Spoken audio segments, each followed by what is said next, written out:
পিলখানা হত্যাকাণ্ডের ঘটনায় দায়ের করা বিস্ফোরক মামলায় কেরানীগঞ্জের ঢাকা কেন্দ্রীয় কারাগার থেকে 41 বিডিআর সদস্য মুক্তি পেয়েছেন।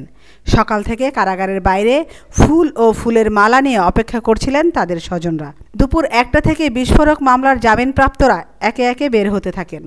এ সময় এক আবেগঘন মুহূর্তের সৃষ্টি হয়। জামিনপ্রাপ্ত বিডিআর সদস্য এবং তার স্বজন একে অপরকে জড়িয়ে ধরে কান্নায় ভেঙে পড়েন। জামিনপ্রাপ্তরা বলেন, বিনা দোষে জীবন থেকে আমাদের 16টি বছর চলে গেছে। আমাদের কোনো দোষ ছিল না। আমাদেরকে অন্যায়ভাবে 16টি বছর কারাগারে আটকে রাখা হয়েছে।